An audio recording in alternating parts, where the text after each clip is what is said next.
좌우 옆에 있는 분들과 인사 나누겠습니다. 사랑합니다. 축복합니다. 반갑습니다. 기르던 반려견을 사고로 잃은 한 중년 부인이 있었는데요.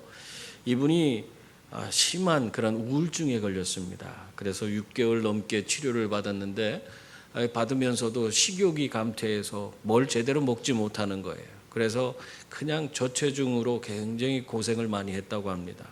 또 어떤 남자분은 정말 오랫동안 키우던 그 반려견이 세상을 떠나자 그냥 술만 먹고 날마다 그 슬픔을 잊기 위해서 술만 먹다가 알코올 중독이 됐다고 합니다.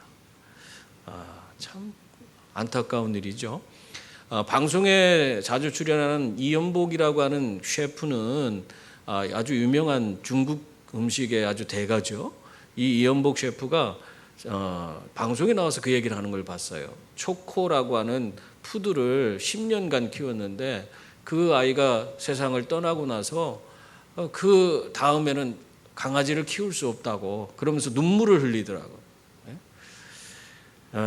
참 어떻게 보면 가까이 사랑하던 그런 애완견이 세상을 떠나는 거, 그것으로 인해서 많은 마음의 상처를 입고 상실감을 갖게 되는 그런 모습이 사람들에게 많이 나타납니다. 그것을 뭐라고 하냐면 펫 로스 증후군이라고 그래요. 근데 이 펫 로스 증후군이라고 불리는 증상은 사실 상당히 오늘날에 와서는 심각한 그런 질병이 되고 있습니다. 어떤 분들은 생각할 때 뭘 짐승이 죽었다고 그것 때문에 그러냐 그렇게 생각할 수 있지만은 심리학자들이 연구한 바에 의하면은 이 자기가 소중히 여기던 그런 물건 또 그런 애완견 이런 것들이 자기의 삶에서 사라지게 됐을 때 그것에 의해서 갖게 되는 사람들의 갖게 되는 그런 마음의 상처, 상실감은 정말 얼마나 큰지 그것이 자신의 그런 아내를 잃었을 때 또 남편을 잃었을 때와 같은 그런 충격으로 다가온다. 그렇게 얘기를 합니다.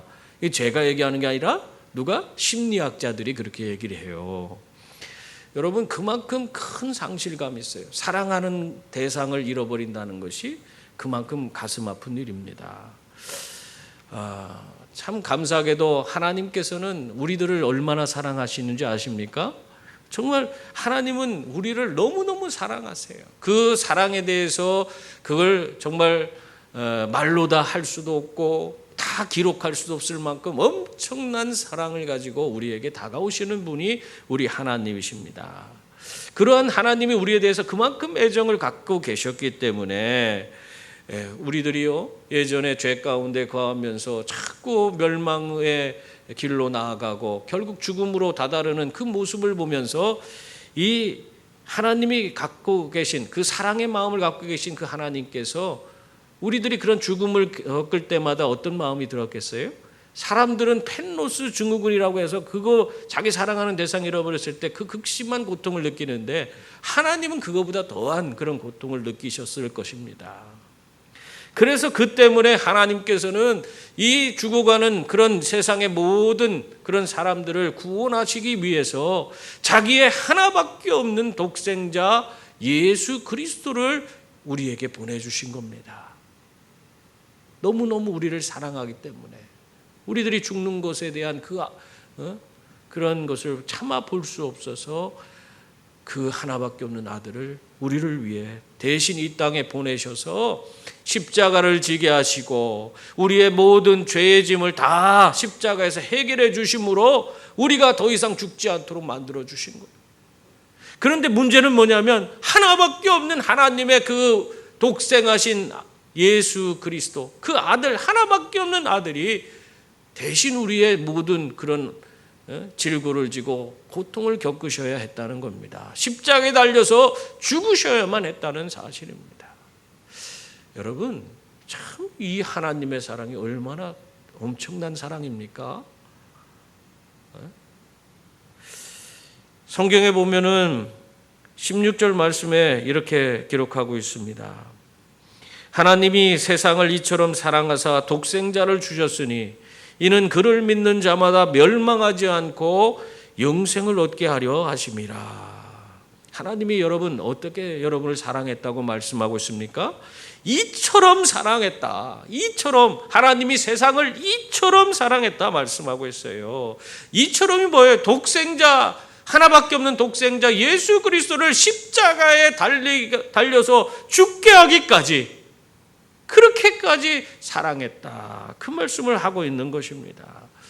정말 이러한 엄청난 사랑은 우리가 차마 감당할 수 없는 그런 사랑이에요. 저도 아들이 셋이 있습니다마는 셋 중에 하나를 다른 사람을 위해서 그 목숨을 내주라고 한다면 그거 차마 저는 못할 것 같아요. 그게 쉬운 게 아니잖아요.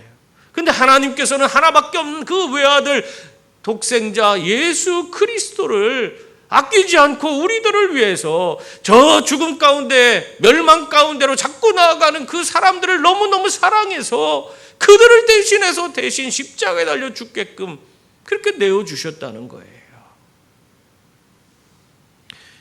이것이 하나님이 우리를 사랑하는 사랑입니다. 아들을 아끼지 않고 우리를 위해 내어주시고 십자가에 죽게 한 사랑, 그 사랑 때문에 오늘 우리가 예수 그리스도를 믿고 구원받고 영생 얻어서 천국에 가게 되는 줄 믿습니다. 중국의 윈조우시에서 지진이 발생해갖고 그 부실 공사를 해갖고 집들이 이렇게 한 4채, 6채가 그냥 완전히 그 지진 때문에 폭삭 무너져 내린 적이 있어요. 그래갖고는 막 구조대원들이 출동하고 막 그랬지만은 거기서 살아나온 사람이 몇 되지 않습니다. 그래도 사람들이 어떻게 해요? 시신이라도 수습하기 위해서 그냥 그 무너진 집, 그 건물 더미를 들춰내고 사람들을 살리기 위해서 애를 썼는데 대다수를 살지 못했어요. 그러다가 보니까 어느 집에 그 무너진 것들을 치우고 나니까 부부가 서로 이렇게 포개어져 있어요.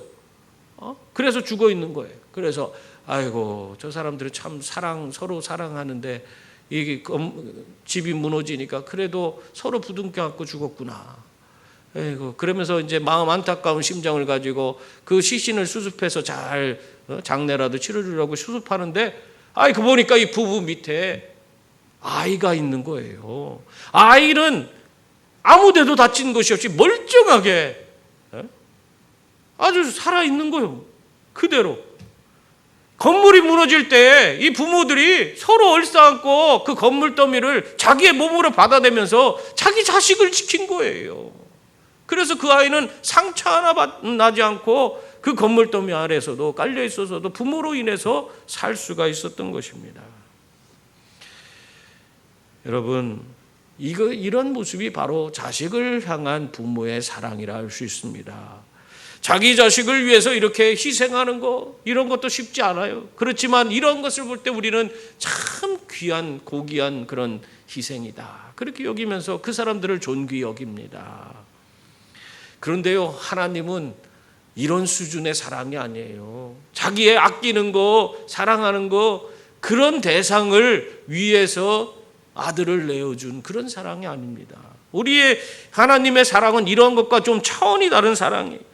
자기 자식을 위해 그 부모가 희생하는 거, 그런 거는 우리가 정말 어떻게 보면 우리 자신들도 할 수 있을 그런 일들입니다. 그런데 하나님의 사랑은요, 그런 차원이 아니라 하나님은 원수를 사랑했어요. 경건하지 않은 자를 사랑했어요. 죄인들을 사랑했어요.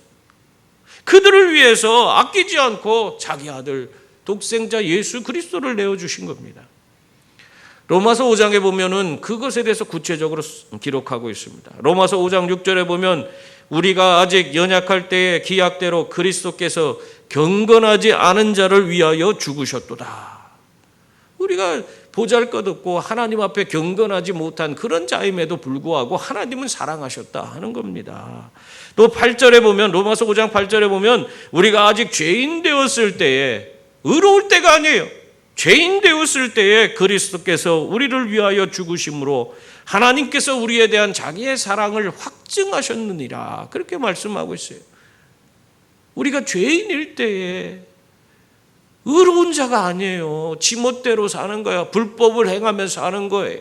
그런 자를 먼저 사랑하셔서 그 아들 독생자를 십자가에 내어주심으로 우리를 사랑하셨다는 거예요. 심지어는 5장 10절에 가니까 이제는 거기서 한 수 더 떠서 곧 우리가 원수 되었을 때에 원수 되었을 때에 그의 아들의 죽으심으로 말미암아 하나님과 화목하게 된 자로서 더욱 그의 살아나심으로 말미암아 구원을 받을 것이니라. 원수 되었을 때 그 원수들을 정말 자기들 도움이 되지 않잖아요. 우리에게 정말 심각한 해를 끼친 그런 원수들, 그 원수들을 위해서 아들을 내어주고 십자가에 달려 죽게 하셨다. 그 말씀을 하고 있는 거예요. 여러분, 경건치 않은 자, 죄인, 원수, 이런 자들을 위해서 자기 아들을 내줄 수 있는 거, 의로운 자를 위해서 줬다면 좀 우리가 이해가 돼요. 그러나 의로운 자를 위해서 희생한 게 아니에요. 죄인들을 위해서, 원수 되었던 자들을 위해서 정말 경건치 못하고 하나님 뜻대로 살지 않고 그 외면하고 하나님 곁을 떠나버리고 하나님을 대적하는 자들을 위해서 그 아들 독생자 예수 그리스도를 내어주셔서 십자가에 달려 죽게 하셨다는 것입니다. 이 얼마나 놀라운 사랑입니까? 여러분, 예수님께서 이렇게 십자가에 달려 죽으신 이유가 무엇입니까? 그것은 그를 믿는 자마다 멸망하지 않고 영생을 얻게 하려 하심이라, 그렇게 말씀하고 있어요. 죄악 가운데 태어난 사람은 누구나 그들은 스스로가 자신을 구원할 수 없습니다. 그들은 모두가 멸망 가운데 던져져서 저 지옥 불꽃 아래서 영원한 형벌을 받아야만 하는 그런 대상들이었습니다. 그러나 예수 그리스도께서 이 땅에 오셔서 그들의 모든 죄짐을 짓고 그 원수 되었던 자, 경건치 못한 자, 죄인 되었던 그 자들을 위해서 대신 그들의 죄의 대가를 십자가에 달려 죽으심으로 지불했을 때에 예수를 믿는 자마다 어떻게 됐어요? 그들은 그런 모든 죄의 요구에서 벗어나서 이제는 구원과 영생과 천국을 누리는 그런 자가 되었다는 것입니다.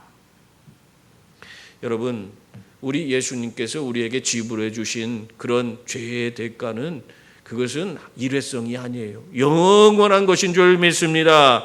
예수 그리스도께서는 우리의 과거와 현재와 미래의 죄까지 다 용서해 줬어요. 여러분, 우리 과거의 죄를 용서해 주는 거 그건 쉽습니다. 그거에 대해서 대가를 지불하는 건 쉬워요. 그렇지만은 현재 내가 짓고 있는 죄를 용서해 주는 거 쉽습니까? 그런데 그 현재 내가 짓고 있는 죄까지도 예수님께서는 다 용서해 주신다는, 그 죄까지도 다 감당하고 십자가에 달려 돌아가셨다는 거예요. 거기다가 더 나아가서 우리가 앞으로 지금 짓지도 않았지만 앞으로 지을 죄까지도 다 용서해 주시기 위해서 예수님께서 십자가에 달려 돌아가셨다는 것입니다. 여러분, 그래서 우리가 예수님 믿으면 의롭게 되는 거예요. 예수님 믿으면 죄와 죽음으로부터 우리가 자유케 되는 거예요.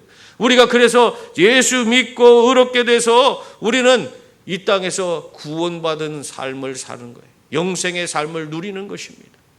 그리고 죽어서는 천국에 갈 수가 있게 되는 것이에요. 여러분, 더 이상 우리는 죄에 대해서 속박당하지 않습니다. 죄는 우리를 어떻게 할 수가 없어요. 우리를 지배할 수 없습니다. 죄가 우리를 넘어뜨릴 수 없습니다. 왜 그렇습니까? 우리는 예수를 믿기 때문에 그래요. 예수님께서 우리 죄를 해결해 주셨기 때문에 더 이상 죄는 우리에게 문제가 되지 않아요. 과거와 현재와 미래의 죄까지 다 끝나버린 거예요. 우리는 그저 예수님만 붙들면 돼. 예수님 붙들고 사는 거예요. 예수님 붙드는 게 그게 너무 어려워요.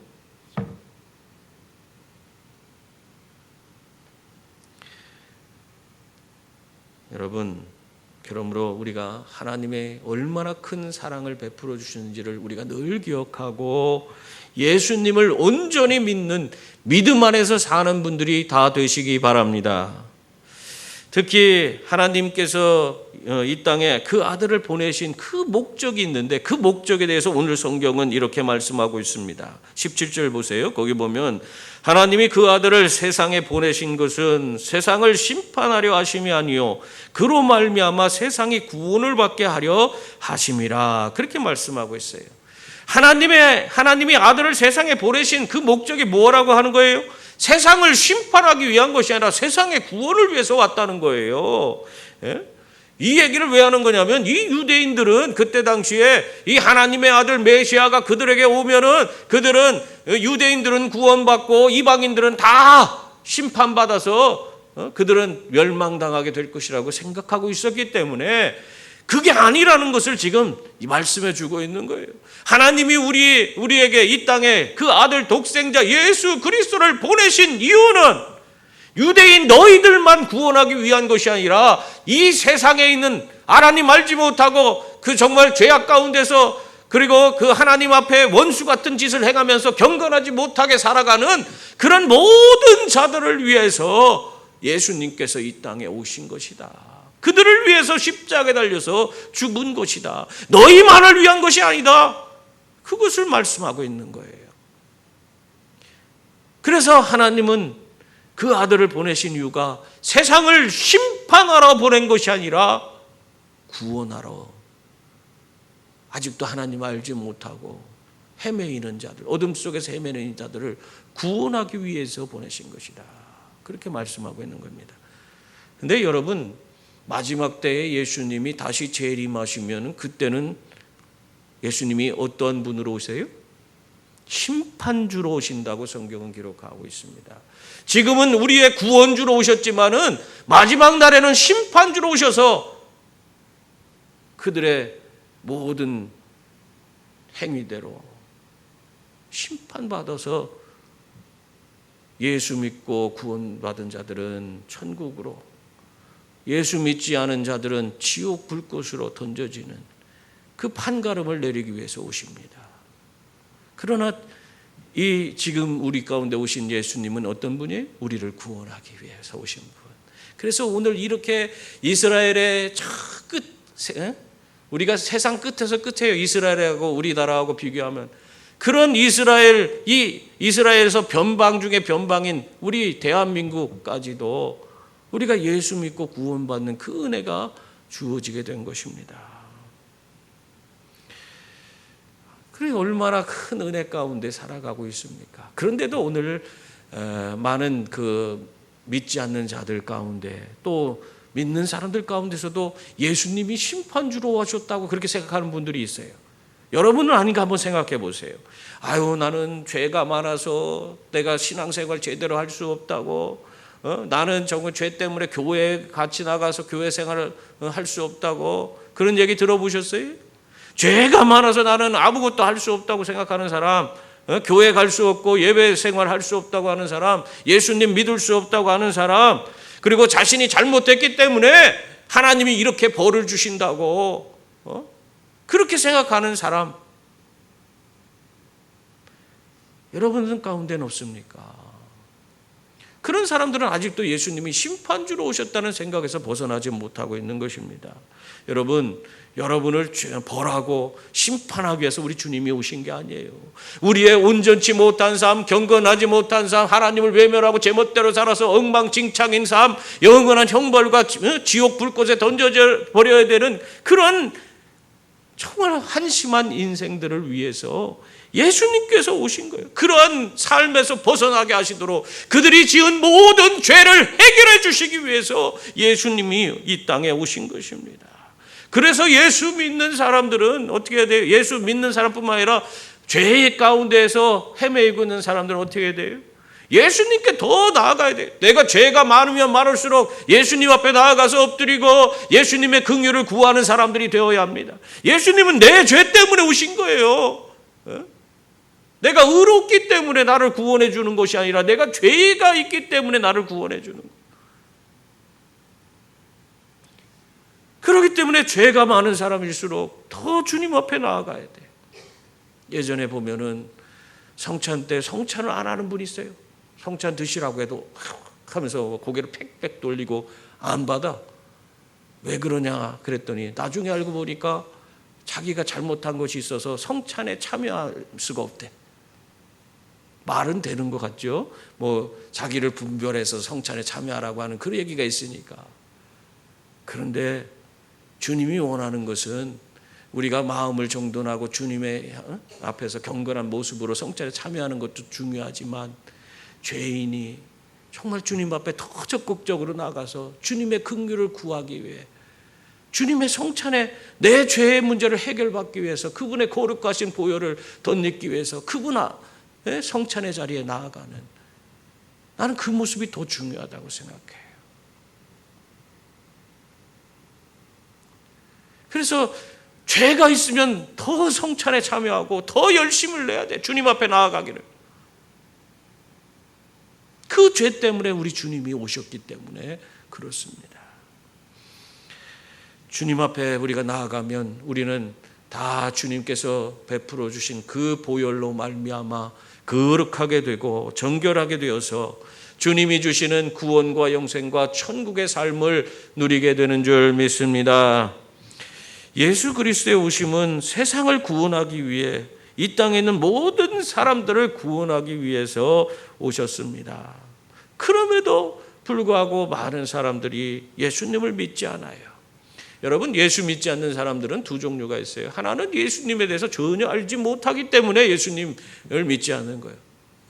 예수님에 대해서 듣지도 못했고 알지도 못해. 들었어도 뭔 얘기인지도 모르고 관심도 없고, 그래서 예수 믿지 못하는 그런 분들이 있어요. 이런 사람들에게는 우리가 먼저 예수 믿은 사람들이 더 적극적으로 나아가서 예수님이 어떤 분이시고 그를 위해서 이 땅에 오셔서 그의 모든 죄의 문제, 죽음의 문제를 해결해 주시고 우리를 위해서 십자가에 달려서 죽으셨다. 그리고 그를 믿는 자에게 구원과 영생과 천국을 주신다. 이런 사실을 우리가 더 적극적으로 알려줄 필요가 있습니다. 그런데 또 다른 사람이 있어요. 믿지 않는 사람 중에 또 다른 유형은 예수 그리스도를 알면서도 일부러 믿지 않는 사람이 있어요. 그들은 영적인 어둠 가운데 있기 때문에 진리 가운데 나오지 못하는 사람들입니다. 18절 19절 말씀 보세요. 거기 보면 그를 믿는 자는 심판을 받지 아니하는 것이요 믿지 아니하는 자는 하나님의 독생자의 이름을 믿지 아니하므로 벌써 심판을 받은 것이니라. 그 정죄는 이것이니 곧 빛이 세상에 왔을 때 사람들이 자기 행위가 악함으로 빛보다 어둠을 더 사랑한 것이니라. 그렇게 말하고 있어요. 한마디로 말해서 이 사람들은 예수 그리스도를 알지만은 자기 안에 있는 온갖 더러운 죄악의 찢기들 때문에 내 안에 있는 죄의 그 쓰레기 더미가 너무 많아서 도저히 예수님을 내 마음의 문을 열고 받아들일 수가 없는 거예요. 여러분, 우리 집이 엉망진창에 막 난리가 났어. 집안이 다 그냥 더럽고 그렇게 정리가 하나도 안 됐어요. 그런데 어떤 사람이 방문하겠다고 해서 찾아오면은 좋습니까? 그 사람 오면은 아이고 잠깐만 기다리라고. 우리 집은 지금 안 되니까 잠시 앞에 커피숍에 가서 좀 보자고. 그렇게 하지 않겠어요? 참 온 난리가 난 그 집안 막 더럽고 그냥 온갖 쓰레기가 난무하는 그런 집안을 막 보여주고 싶은 사람이 있어요? 그런 사람은 없어요. 정말 어떻게 보면 부끄러워서 도저히 열어줄 수가 없는 겁니다. 마찬가지예요. 자기의 심령에 뭔가 더럽고 냄새나는 것들로 가득 채워져 있는 사람, 그런 죄악된 것으로 가득 채워져 있는 사람이 예수님 앞에 그 마음의 문을 열 수 있어요? 열 수가 없어요. 얼마 전에 제 방에 초파리가 자꾸 날아다녀. 그래서 이렇게 잡았지. 잡았는데 안 돼. 그래서 전기 파리채를 가지고 했는데 작아갖고 구멍에 숭숭숭숭 빠져나가요. 그래서 또 이게 파리약 사다가 또 축축 뿌렸어요. 방에 있길래 그걸로 쫙쫙 뿌렸는데 그런데 없어졌나 싶은데 또 나와. 알고 봤더니 제가 식사하지 않을 때에 먹으려고 바나나를 사다 놨는데 바나나를 먹고 껍질을 쓰레기통에 그냥 버려놨어요. 그랬더니 거기에서 초파리가 막 계속 생겨나는 거예요. 아무리 잡으면 뭐해? 쓰레기통에서 계속 초파리가 나와. 나중에 그거 알고는 그 쓰레기를 다 묶어서 꼭꼭 묶어갖고는 다 버리고 나니까 초파리가 어떻게 됐을까요? 다 없어졌어요. 깨끗하게 됐어요. 그래서 이제는 어떤 사람이 와도 방에 와도 부끄럽지 않아. 누구든지 와도 괜찮아요. 여러분 마찬가지예요. 우리들이 예수님을 우리가 정말 예수님을 모시길 원하신다면 먼저 내 안에 있는 모든 죄악들, 내 안에 있는 냄새나는 그런 모든 쓰레기들을 다 내버리고 깨끗하게 그렇게 만들어야지 우리가 예수님을 온전히 모실 수 있습니다. 그래서 우리가 주님 앞에 먼저 회개하는 거예요.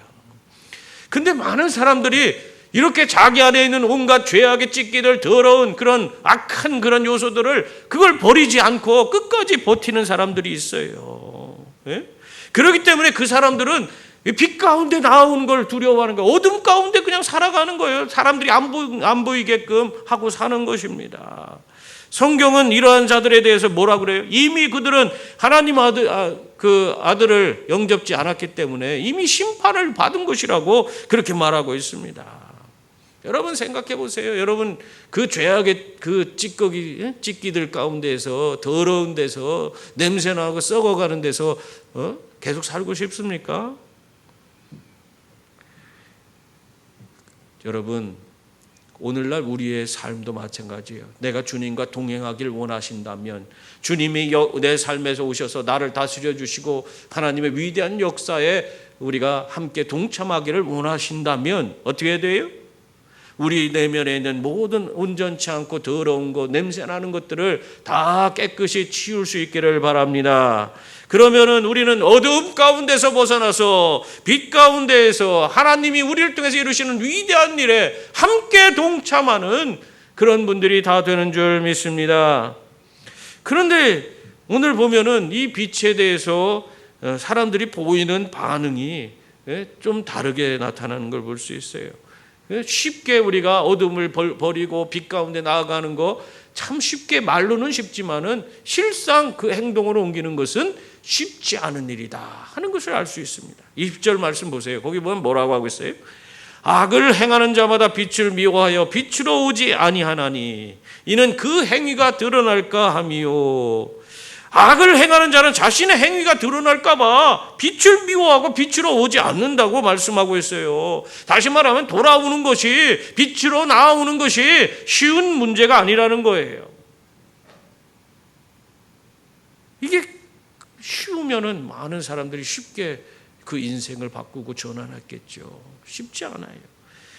어둠에서 빛으로라고 한 책을 쓴 그 이진선 집사님이 계세요. 그 이진선 집사님은 지금 그 책을 읽어보면 이런 쉽게 어둠에서 빛으로 오는 것이 쉬운 것이 아니구나 하는 것을 알 수 있습니다. 이 이진선 집사님은 과거에 술을 즐기고 아주 노는 것을 아주 좋아하는 그런 분이셨다고 합니다. 동생분이 목사님이신데 목사님이 와서 자기 누나에게 좀 예수를 믿게 하려고 예수에 대한 얘기도 하고 그러면은 그냥 쫓아내고 막 너 예수의 예자라도 내 앞에 살려면 우리 집에 오지 마라고 막 하면서 화를 내고 그렇게 막 상종도 안 하고 그랬다고 그래요. 아주 완강히 전도를 거부하는 그런 사람이었다고 합니다.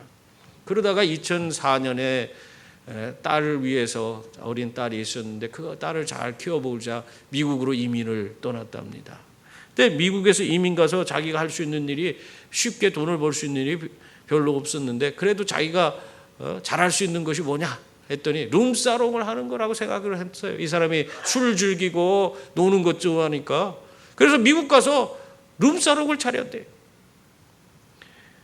그래 거기서 자기가 하고 싶은 대로 그냥 룸사롱 하면서 돈 벌어서 그냥 거기서 잘 먹고 잘 살았대요. 그런데 10년쯤 지나서 이제 딸아이가 장성해서 대학 갈 때가 됐는데 문제가 생긴 거예요. 평소에 얌전하고 그렇게 열심히 공부하고 그러던 딸아이가 정말 속 한 번 쓰인 적이 없는데 이 아이가 갑자기 이상해졌다는 겁니다. 그 몸 안에 이상한 딱딱한 것이 돌아다니고 이걸 어떻게 이것이 뭔지도 모르는 거예요. 그리고 막 돌아다니고 또 방에 들어가면은 갑자기 눈을 막 아주 무섭게 뜨고는 막 나가 막 소리 지르고 막 좀 정신이 좀 이상한 것처럼 보일 정도로 그런 행동을 보이기 시작했다는 거예요. 이 이진선 집사님이 너무 충격을 받았어요. 그래서 이걸 어떡하나 하면서도 그래도 언제 좋아지겠지 하고 계속했는데 한 달이 가고 두 달이 가고 세 달이 가고 네 달이 가도 편하지 않는 거예요. 아이가 완전히 정상이 아니야. 그 아이 하나를 잘 키워보고자 와서 이 미국에 와서까지 룸사러 가면서 그렇게 열심히 돈 벌었는데 아무 그 자식이 이렇게 되니까 그게 뭔 쓸모가 있는가? 그냥 한탄만 나오더래. 근데 그때 이 동생 목사님이 찾아왔대요. 그래갖고 그냥 위로하면서 누나 지금이라도 듣지 않았으니까 회개하고 하나님 믿으라고. 하나님께서 이 가정을 바꿔주시고 변화시켜 주실 거라고. 이제 좀 이런 온전치 않은 그런 모든 거 다 끌어내고 하나님 믿고 변화되라고. 그러면 하나님이 딸을 고쳐주실 거라고. 그렇게 얘기를 하더래요. 그러니까 그 얘기를 듣는 순간 처음에는 아이고 회개하라고? 내가 뭐 잘못했다고 나한테 회개하라고 하냐. 그런 생각이 들더래요. 그런데도 딸을 바라보니까 이게 마음이 조급한 거예요. 내가 하나님이라도 매달려야겠다. 그런 생각이 들어서 그때부터 무조건 무릎을 꿇고 하나님 앞에 기도하기 시작했다고 합니다. 하나님, 지금 저 아이는 내 딸 모습이 아니에요. 내 딸 모습은 저러지 않았습니다. 내 딸 살려주세요. 내 딸 고쳐주세요 하면서 그냥 간절함을 가지고 막 울부짖고 하나님 앞에 그렇게 기도를 했대요. 그동안 고집스럽게 하나님 앞에 한번 나오지 않고 하나님을 받아들이지 않던 그 이진선 집사가 이 딸이 이상하게 된 그 계기를 통해서 하나님 앞에 그냥 철저히 회개하고 돌이키게 된 것입니다. 그렇게 막 하나님 앞에 기도하고 있는데 갑자기 마음속에 주님의 음성이 가슴을 탁 치듯이 부딪혀 오더래요. 그때 이렇게 말씀하더랍니다. 내가 내 딸 때문에 안타까워하면서 가슴 아파 울고 있느냐? 이제 그만 세상에서 내게 돌아와라. 지금까지 아무리 돌아오라고 해도 듣지 않고 세상 벼랑 끝을 향해 가고 있는 너를 바라보면서 안타까워하는 내 마음이 바로 지금 너와 같은 마음이다. 그렇게 말씀이 들려오더래요. 하나님이 말씀해 주셨습니다. 그 순간 주님 앞에 그냥 통곡을 하고 회개하고 주님을 온전히 영접하였는데 그때에 자기 몸이 뜨거워지면서 그냥 지금 아무 문제도 뭐 해결된 게 없잖아요. 그런데 막 내면에서 막 그 기쁨이 솟아오르고 은혜가 막 충만해지는 그 느낌을 받았다고 합니다. 그러면서 그때 하나님 앞에 이진선 집사님이 그랬대요. 하나님 마음 이제 알겠습니다. 주님 사랑합니다. 감사합니다. 이제부터 하나님만 기쁘시게 하는 딸이 되겠습니다. 그렇게 하고 결국 그가 살던 모든 어둠의 생활을 다 벗어버리고 빛 가운데로 나오게 됐다는 것입니다. 그 이 집사님은 당장 룸사롱을 그만두고 거기를 크리스찬 카페로 만들고 또 그것을 선교센터로 만들어서 거기 오는 사람마다 하나님의 복음을 전하고 열심히 전도하면서 사는 그런 분이 되셨대요. 그리고 나서 그 딸아이도 그 후로 완전히 변화돼서 정상이 되고 그 건강이 다 회복되어서 대학에 합격해서 대학을 또 잘 다니고 있다고 합니다. 여러분, 참 어둠 가운데서 빛 가운데로 나오는 것은 쉬운 것이 아닙니다.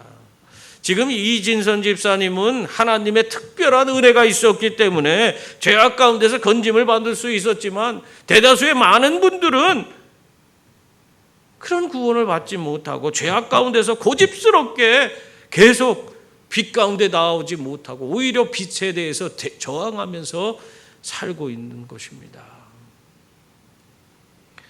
여러분, 이런 안타까움 속에 있는 자들을 위해 여러분 기도하시고 그들에게 구원의 길을 열어줄 수 있는 분들이 다 될 수 있기를 바랍니다. 그리고 또한 우리도 항상 진리 가운데에 살아가는 그런 분들이 다 될 수 있기를 바랍니다.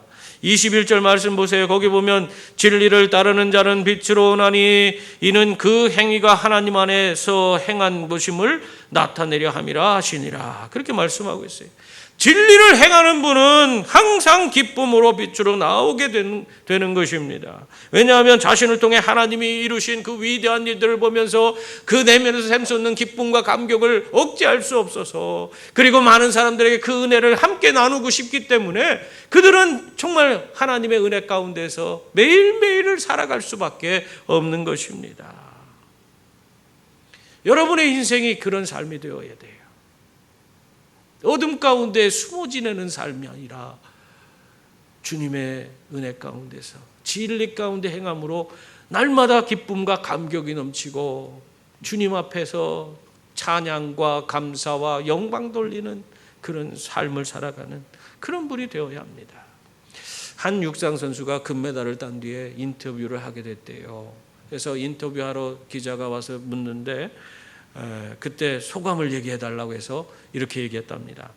하나님께서 발을 내딛는 순간마다 나와 함께 달려주셨기 때문에 제가 최선을 다할 수 있었습니다. 그렇게 얘기했더니 이 사람이 갸우뚱하더래요. 그러면서 하는 소리가, 하나님께서 오늘 당신이 이기도록 도우셨다는 그런 말은 아니지요? 그렇게 거꾸로 그렇게 물어보더래요. 그러니까 이 선수가 잠시 생각하다가 아니요. 하나님께서 계시지 않았더라면 내가 오늘 이 자리에 설 수도 없었을 것입니다.